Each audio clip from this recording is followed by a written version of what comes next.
Salut les amis, bienvenue sur Chrétien Philippe. J'espère que vous allez tous et toutes bien. Mercredi 22 juillet, la Sainte Église catholique fête Marie-Madeleine. Alors je vous propose de cheminer quelques instants avec Marie-Madeleine.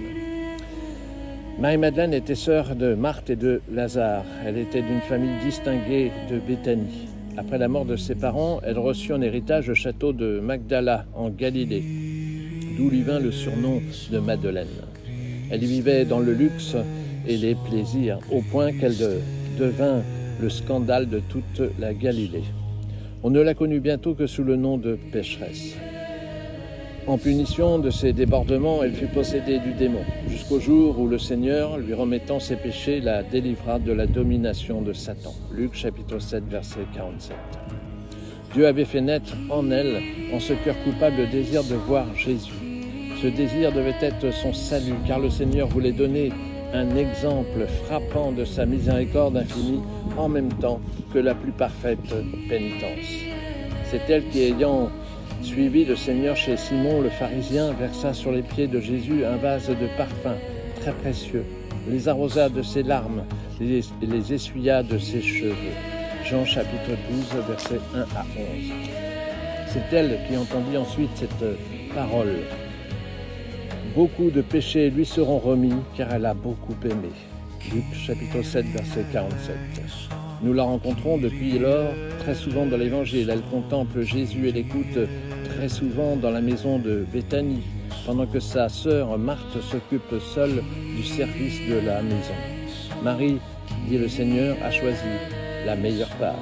Luc chapitre 10, verset 40. Une autre fois, dans les derniers jours de sa vie, Jésus voit Madeleine répandre un parfum délicieux sur cette divine tête qui bientôt sera couronnée d'épines. Jean chapitre 12, verset 3. Elle accompagne le Sauveur au sommet du calvaire, assiste à sa mort et à sa sépulture. Et bientôt elle reçoit l'une des premières visites du Christ ressuscité. Marie, reconnaissant Jésus, répond dans une effusion d'amour « Ô mon Maître !» Jean chapitre 20, versets 11 à 28 à 18. Peu après, les Juifs de l'époque, endurcis, fatigués de ces exaltations et de celles de Lazare et de Marthe, les exposèrent sur la mer par une tempête dans une pauvre barque sans rame ni voile. La nacelle, voguée par la grâce de Dieu, vint aborder quelques jours suivants le rivage de Marseille. Les pieux disciples du Christ firent là de nombreux disciples. Quant à Madeleine, elle s'enfonça dans les montagnes sauvages et solitaires et fut transportée par les anges dans une caverne appelée la Sainte Baume. Elle y mena une vie plus angélique qu'humaine, favorisée des grâces les plus merveilleuses, ne vivant que de la Sainte Communion, soupirant, versant des larmes de pénitence et d'amour. À la Sainte Baume, des milliers de pèlerins viennent contempler les reliques de Marie-Madeleine, en particulier son crâne, et les lieux des dernières années de sa vie. Alors, Sainte Marie-Madeleine, priez pour nous. Voilà, j'espère que ces quelques instants passés en compagnie de Sainte Marie-Madeleine vous ont été profitables.